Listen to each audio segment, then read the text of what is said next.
Good morning, Union family. My name is Shannon Rychener, and I'm a freshman at the University of South Carolina. I miss seeing you guys every Sunday, and I hope that everyone is staying healthy, both mentally and physically, during these crazy times. Today, I've titled my Sunday school lesson, Don't Let Your Faith Go to College.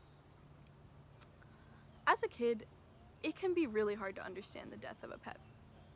You wake up one morning, and all of a sudden, something that you have cared for so much is no longer there. I guess, as a parent, it can be pretty hard to tell your child about this instance too. When I was younger, my dad had a unique way of telling us about the death of a pet. I remember that one day, I had won a goldfish at the state fair. I had been so excited to take him home and named him Fireball. A couple weeks later, I woke up one morning and couldn't find Fireball in his bowl. I went to my dad and asked, "Hey, Dad, have you seen Fireball?" To which he calmly responded, "Sweetie, don't worry about Fireball.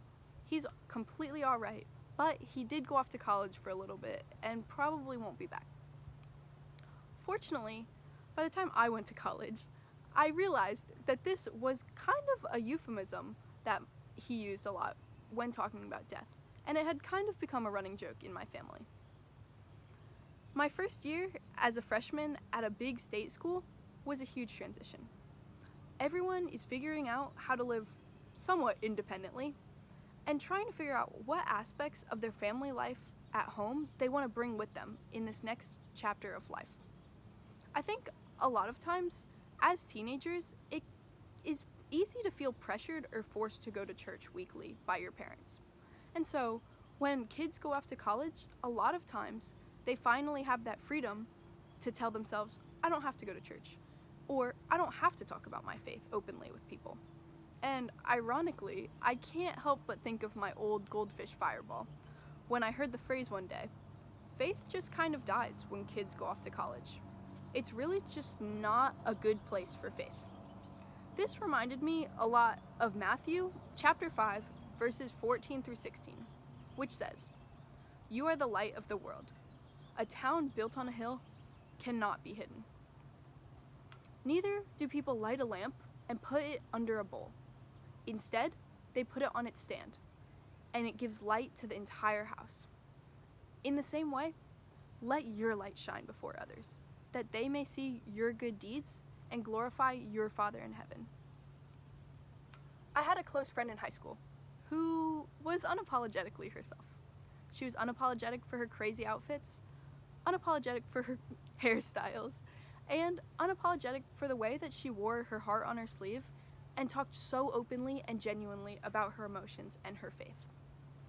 I always admired this a lot because a lot of times I feel pressured to act a certain way or talk about certain things around different groups of people. But she never cared what people thought about her, and everyone loved her for that reason. About a month ago, that same friend passed away unexpectedly in a car accident.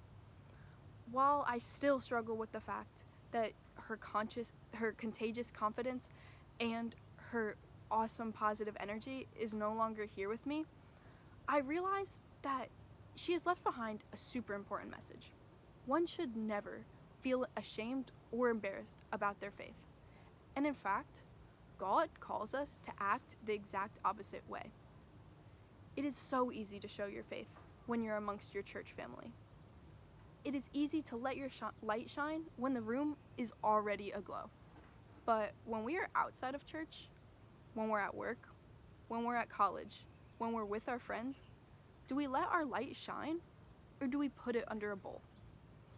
If we all let our light shine when we are in the darkness, we will be that city on the hill that cannot be hidden. Own your faith. Let it shine in the darkness and be that person who is remembered for being unapologetic about their faith. Just don't let your faith go to college. Thank you guys. Have a great day.